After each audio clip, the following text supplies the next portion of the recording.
ఏది అయినా ట్రై చెయ్యి ఆచి చికెన్ మసాలా. ఆచి చికెన్ మసాలా.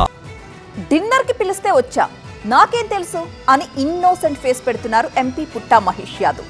సానుభూతి సంగతి దేవుడెరుగు. ఆయన పొలిటికల్ ఫ్యూచర్ పై ఇప్పుడు గందరగోళం మొదలైంది.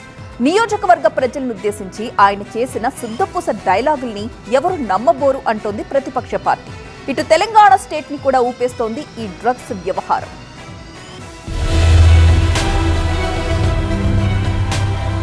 ఎన్నో రోజుల నుంచి అక్కడ ఉండే పర్సన్స్ నన్ను కలవడానికి వాళ్ళందరూ రిక్వెస్ట్ చేయడం వల్ల నాకు నిన్న కుదరడం వల్ల వాళ్ళ డిన్నర్కి వెళ్ళడం జరిగింది. ఆ డిన్నర్లో ఎక్కడ కానీ నేను తప్పు చేయలేదు. రక్తంలో మాదక ద్రవ్య మానవాళ్లున్నట్టు ఎర్రగడ్డ నుంచి వచ్చిన రిపోర్టులు క్లియర్ కట్ గా చెప్తున్నాయి కనుక టీడీపీ ఇష్యూని హైకమాండ్ సీరియస్ గా తీసుకుంది. ఇప్పటికే ఇటువంటి మురికి కారణాలతో 4-5 సందర్భాల్లో పార్టీ నేతలు దొరికినా ఆచితూచి స్పందించారు సీఎం చంద్రబాబు. ఇప్పుడు ఏలూరు ఎంపీ విషయంలో ఏ నిర్ణయం తీసుకుంటారు? ఒక ఎంపీ ఒక పార్టీకి పోతే అక్కడ డ్రగ్స్ దాడులు చేస్తే తెలంగాణ రాష్ట్రంలో మన పార్టీ ఎంపీ ఉంటే ఆ ఎంపీని నీ కేసు తేలేంత వరకు పార్టీ కార్యక్రమాలకు దూరంగా ఉండని క్రమశిక్షణ చర్యలు తీసుకున్న నాయకుడి నాయకత్వంలో మనం ఉన్నాం. 5 రోజుల్లోగా స్పందించాలన్న షోకాజ్ నోటీస్ కు ఎంపీ పుట్టా ఏమని సమాధానమిస్తారు అనేది సస్పెన్స్ గా మారింది. అటు పార్లమెంటు సమావేశాల్ని ఆసరాగా తీసుకుని స్టేషన్ బెయిల్ మీద బయటున్నారు ఎంపీ పుట్టా మహేష్ కుమార్ యాదవ్. తుపాకీతో కాల్పులు చేశారే దుర్మార్గులు.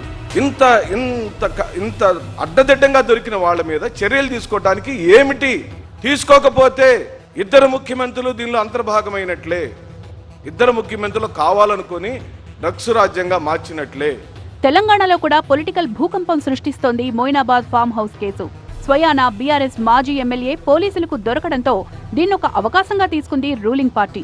ఏమాత్రం గ్యాప్ ఇవ్వకుండా కారు పార్టీని టార్గెట్ చేస్తోంది. కేటీఆర్ నుద్దేశించి పీసీసీ చీఫ్ చేసిన కామెంట్లు కాక రేపుతున్నాయి. మీ బ్యాచ్ అంతా కూడా ఇలాంటి అలవాట్లకు లోనై ఇలాంటి అసాంఘిక కార్యక్రమాలు చేస్తూ ఉన్నారు కాబట్టి మాకు తీవ్రంగా అనుమానాలున్నాయి. కాబట్టి రేపు అసెంబ్లీలో డాక్టర్స్ పిలిపించి అసెంబ్లీ సాక్షిగా అందరం కూడా టెస్టులు చేసుకుందాం.